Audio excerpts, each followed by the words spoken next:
Okay, now let us talk about this movie coming in from 2019. And the movie is Ready or Not. It is directed by Tyler Gillette and Matt Bettely Olpin. Hope I got his name correct.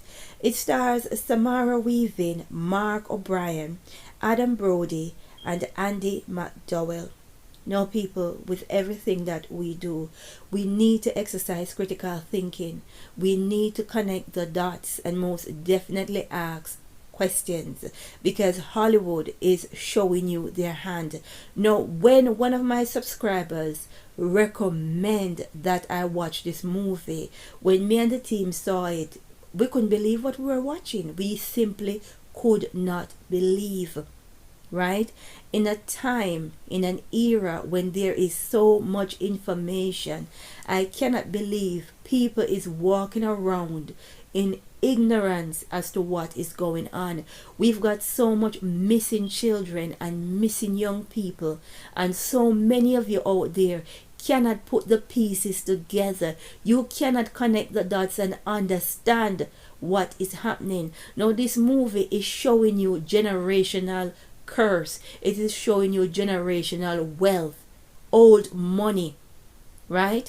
They are letting you know how old money got their money and what they have to do to keep it, right? Now, in real life, this is really telling us that every single one on this planet that is known as old money and a majority of new money, they all had to do something to get the wealth, and they have to do something to keep it.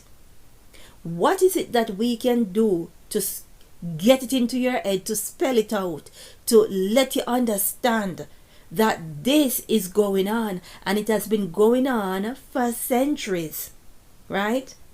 People, in order for you to get wealth, position, you've got to be prepared to do something. It's nothing for nothing. Something for something. That is how the world runs. And they keep telling children, work hard, kids, stay in school, don't give up.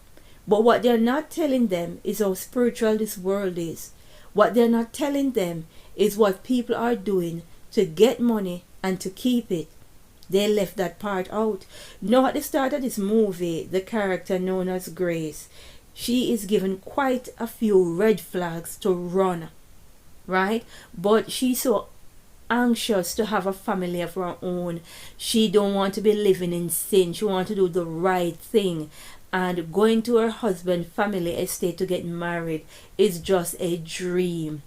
Now, her soon-to-be brother-in-law Daniel had this to say: it's not too late to flee, you know. You don't belong in this family. That's a big red flag. Your soon-to-be brother-in-law is telling you you can flee.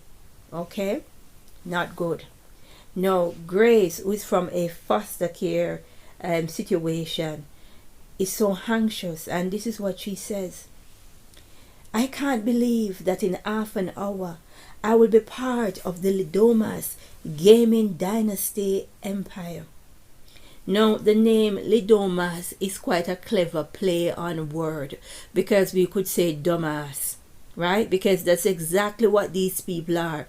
To be accepting a deal that tells you, you know, I will give you wealth, position, and power, but kill a few children, young people, and throw a few goat in it as well.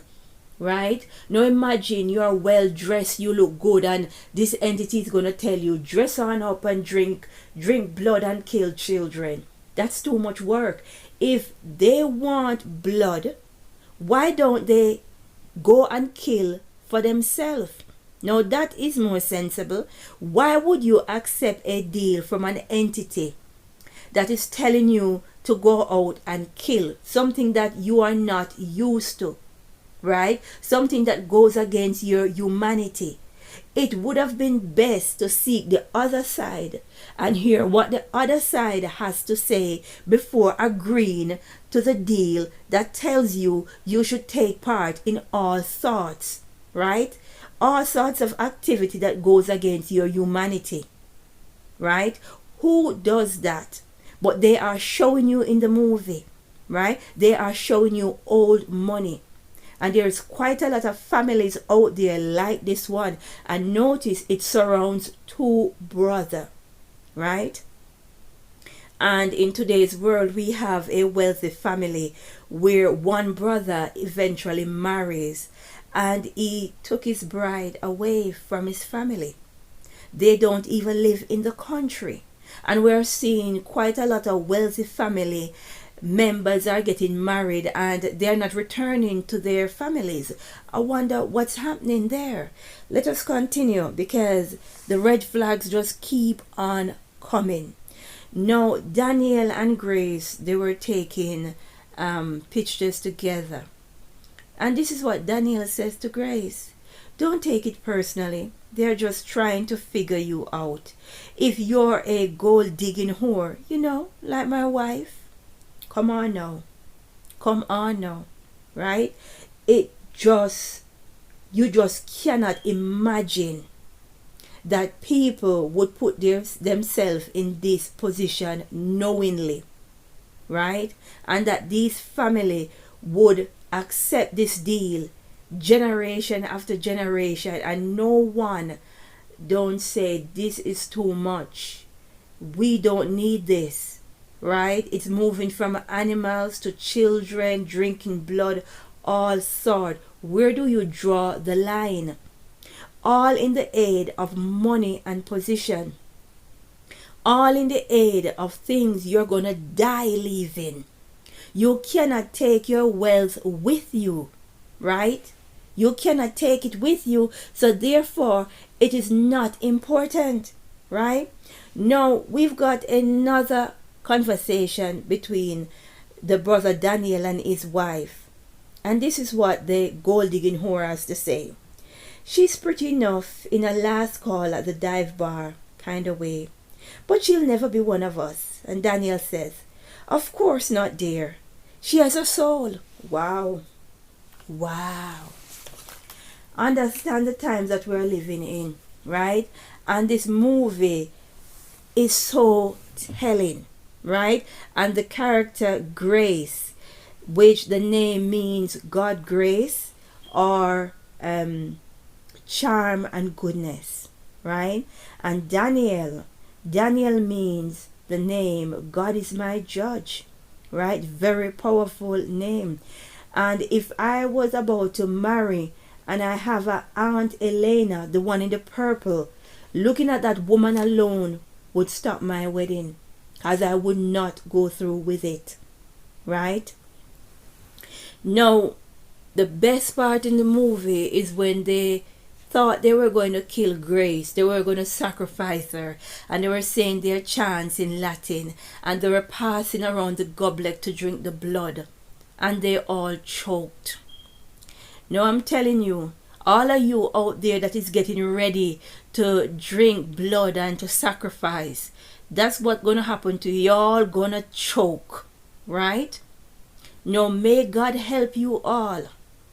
The day when the breaks and Yahushua, the Lion from the tribe of Judah, Mr. Tall, Dark and Handsome, right? God helps you when he breaks through the firmament, because you all been eating and drinking and have a wonderful time and thinking that you're gonna get away with brutally killing people's children. Now let's get to the demon that they are sacrificing. They are looking to sacrifice Grace to, and they say Mr. Lebel. Now Mr. Lebel come close to the demon Baal, right? And in my book it says that he's one of the fallen angels and 72 spirits of Solomon. Many small deities of ancient Syria and Persia carries a name which means the Lord, but the greatest Baal was an agriculture and fertility deity of Canaan, the son of El, the eye god of Canaan. Baal was the lord of life and ruler of death rebirth cycle. He engaged in a battle with Mut, death, and was slain and sent to the underworld.